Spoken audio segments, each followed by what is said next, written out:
Let's go through that song, I Want to Be a Worker for the Lord. And you know, that one just pops up in my head a lot. It's something important to what we talked about at the beginning here. You can't lead that song if you're not working. It even says, I want to be a worker every day.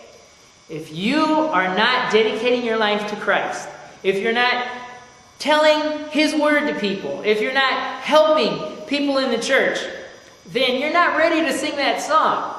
So this is a good song to keep in mind to remind us that song leading actually starts out there. When I've just come from door knocking or preaching to people or visiting somebody, and I get together with a group of Christians and we start to sing this song, I'm joyful about it. I love to sing it because it's true. Because I've been working for the Lord. So that's something to keep in mind as this song keeps coming into my head, I guess. I want to be a worker for the Lord. Let's practice this one. How do we start? Okay. Breathe. All right. That's how you start, with the breath. Okay. And then we'll go ahead, and as we go ahead, we're going to beat time. I want to be a worker for the Lord. I want to love and trust His holy word. I want to sing and pray and be busy every day in the vineyard of the Lord. I will work, I will pray in the vineyard of the Lord. I will work, I will pray, I will labor every day in the vineyard of the Lord.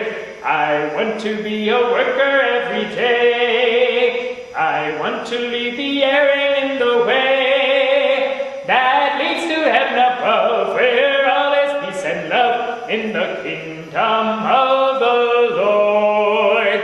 I will work, I will pray in the vineyard of the Lord. I will work, I will pray, I will labor every day in the vineyard of the Lord.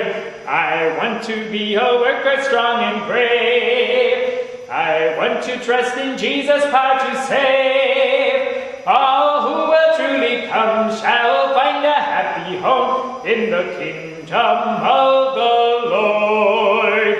I will work, I will pray in the vineyard of the Lord. I will work, I will pray, I will labor every day in the vineyard of the Lord. What was I able to do at the end? If they're watching you, I was able to slow down. I was able to take that beat, and as I choose, as you choose when you're the leader, I can slow it down a little bit. Be cautious, we're not working with a trained group of singers, but you can slow down just a little bit at the end. Now let's talk about something else that will slow down or stop our beating time. And once again, we have to go to the chalkboard and actually take a little look at a little bit of musical knowledge. This is a fermata, affectionately known as a bird's eye. It can be drawn like this or actually upside down also. It has the same effect though. What it does is it stops the pulse and it makes us hold the note out until someone decides to stop and start going again, which should be the leader. If you have a songbook with you, you might want to look up the song, I Am Thine, O Lord. I am thine, O Lord, I have heard thy voice, and it told thy love to me. But I long to rise in the arms of faith, and be closer drawn to thee. Draw me nearer, nearer, blessed Lord, to the cross where thou hast died.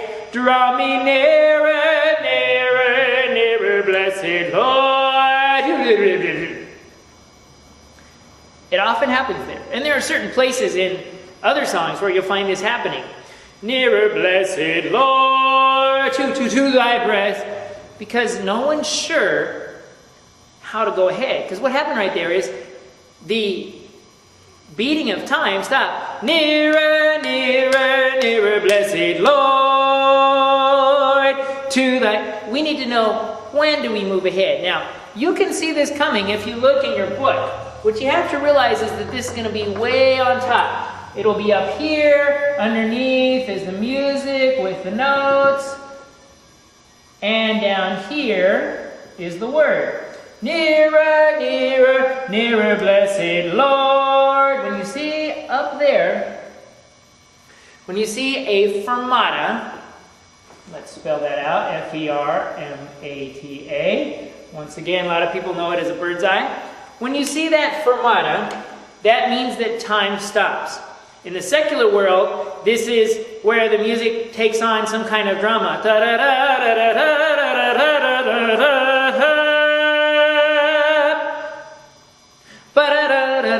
It's where time stops. And it also happens in many of our songs that we sing in the church. Draw me nearer, nearer, nearer, blessed Lord. So, we already know how to handle this. Hold.